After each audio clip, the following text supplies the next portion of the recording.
We're on boxes 397 and 398 of this Penny Hunt and Fill series. This is episode 207, and for the first 396 boxes we searched, we're down to the last 20 wheat cents that we could possibly find in circulation to complete a Dansko Lincoln Penny album. Now, when I started this mission, I didn't expect to complete the book, but I bring it up because after this episode, there's only going to be one more episode left, and we'll have 1 million pennies searched for this series. Stay tuned for this Hunt and Fill episode, and let's see if we can slot a cent or two.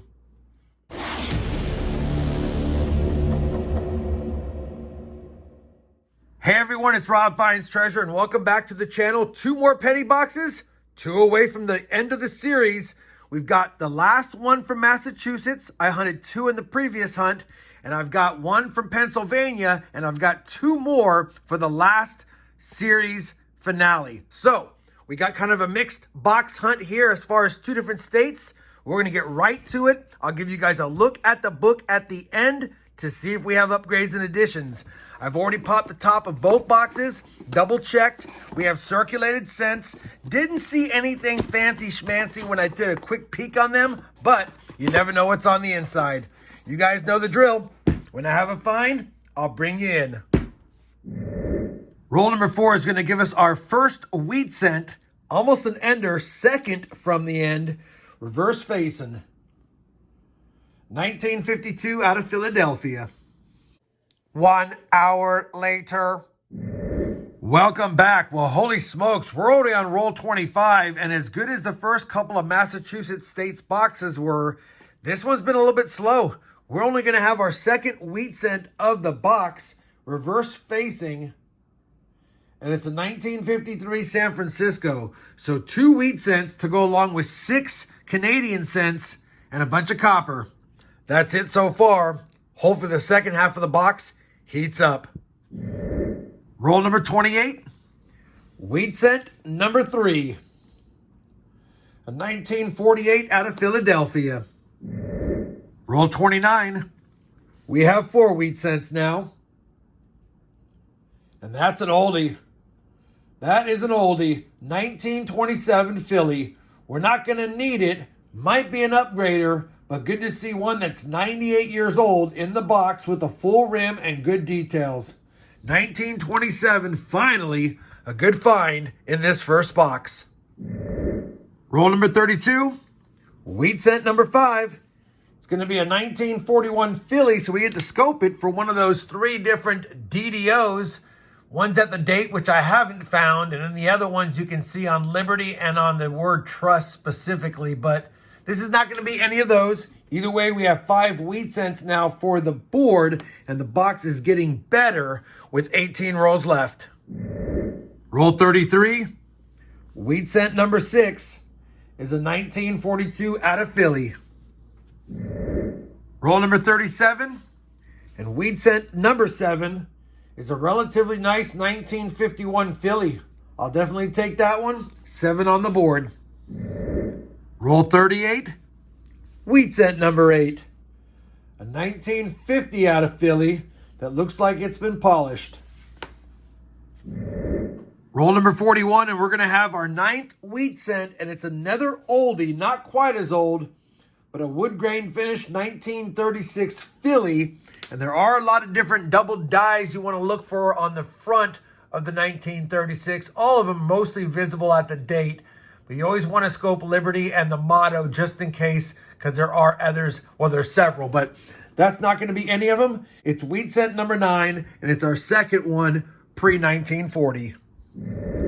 Just grabbed roll 49 out of the box, flipped it around, and we're going to have our 10th wheat cent of the hunt as an ender. If somebody would have told me we would have got 10 wheat cents after only having 1 through the first 25 rolls, I would have thought no way. But the box is going to give us at least 10 with 2 rolls left. Let's get inside and see what year it is. Wheat cent number 10. A 1953 out of Denver this time. Well, that's going to wrap it up for this first penny box, again from the state of Massachusetts.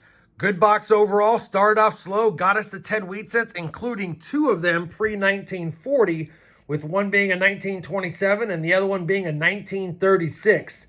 With those 10 wheat cents, they passed up the Canadians, who had the lead for the longest time. We have 8 Canadian small cents, 1 from 1964, that's the oldest, and 1 from 2001, that's the most modern one.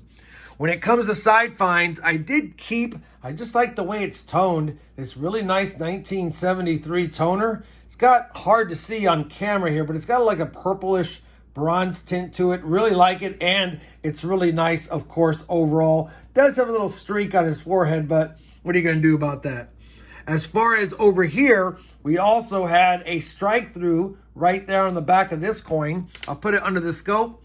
Don't know if that was some kind of debris, like a piece of plastic or a piece of paper, but definitely a little strike through right there. Definitely a little strike through, and we'll take it. The main reason I saw it is because it's a 1983 cent, and it looked kind of copper to me, so I was definitely going to take a look at the weight as well as the reverse to see if it was the DDR. It wasn't.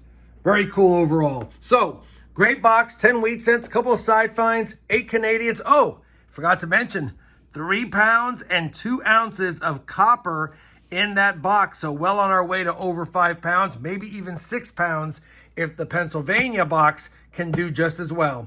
All right, 1 box down, 1 box to go. Let's see if we can get a variety in this box or a nice handful of wheat cents and maybe some more oldies. We'll have to see. I'll be back when I have my first find in the Pennsylvania box. And of course, I'll be bringing you guys back on in for it. Well, we're on roll number 14 of this Pennsylvania box, and it's hard to believe it took us 14 rolls to get our first find, but we have a couple at least in this roll. Our first wheat cent of this box and number 11 for the hunt, and it's going to be a very old one. 1918 wheat cent, first find of the box with some damage on it, but I will take it. Now we have a teens, a 20s, and a 30, so it made us wait, but it gave us a goodie in that weight. On top of that, we have another Canadian. This Canadian is going to be a 1986, and that's Canadian cent number 9. Hopefully that's a sign of good things to come. Let's get back to the hunt. Very next roll, and it is a sign of good things to come because we have a wheat cent ender in roll number 15. I'll take that. Let's see what year it is. That wheat cent ender for wheat cent number 12 is another oldie, 1927. So we already have one of those on the board, but 2 wheat cents in this box, and they're both basically 100 plus years old. Can't get mad at that. Let's find more. Roll number 23 of the box, 73 of the hunt. We had that hot couple of rolls, and then it got cold again, but we have another find. Wheat cent number 13 of the hunt, reverse facing. And this one's a 1953 Denver. Roll 75. Wheat cent number 14 is a 1944 out of Philadelphia. We're on roll number 35 of box 2, or 85 of the hunt, and this box has been pretty slow overall with only 4 finds in it, but the finds we keep finding in this box, at least our earlier ones. Wheat cent 15 of the hunt's going to be another one from the 30s, a 1937 Philadelphia. We will definitely take that for sure. 5 oldies on the board out of the 15 total found. 15 rolls left as well.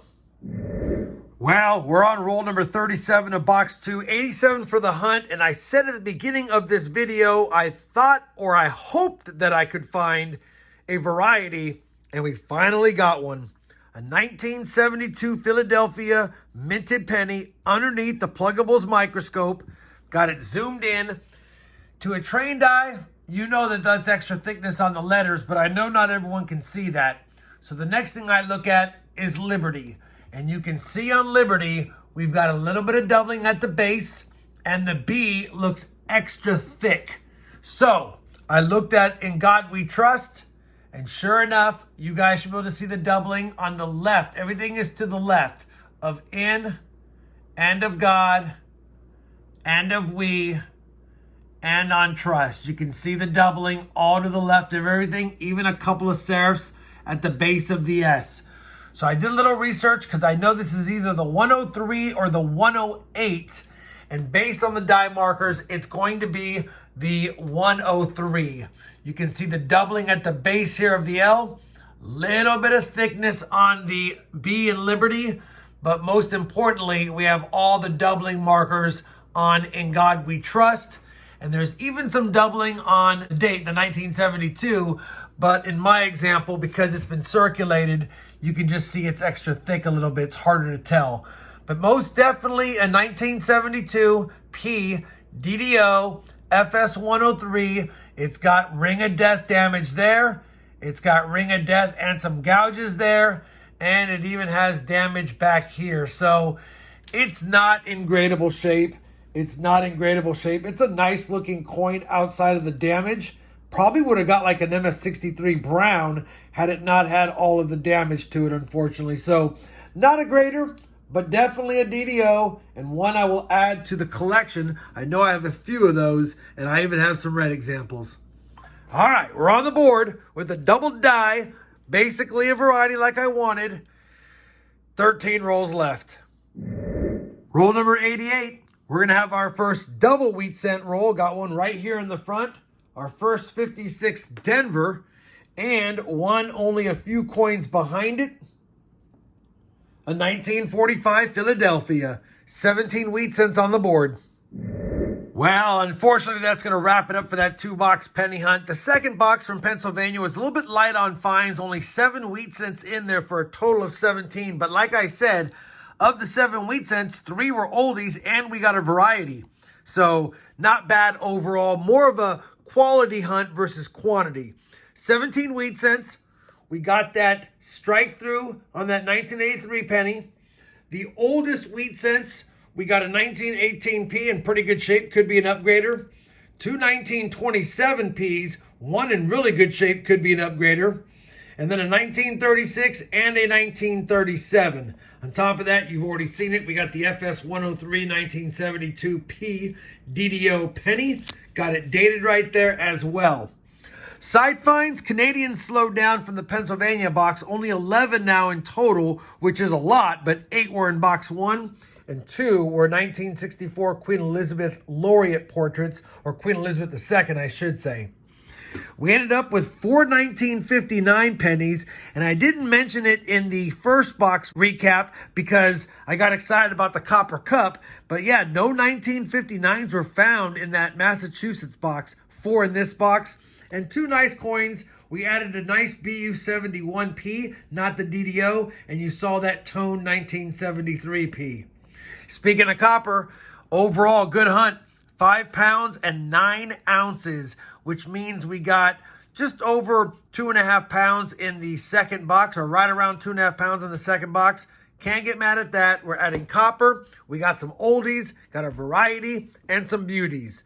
Let me do this. I highly doubt we have any upgrades or additions, but I got to do my due diligence and check them against the book. I'll do that really quick and come back with a look at the books and some final thoughts on this 2-box Northeast penny hunt. All right, we finished comparing all of today's finds to the album. No additions, but we did have 2 upgrades. I was able to plug in that 1918 right there in the spot. The one we had was super slick, almost like that.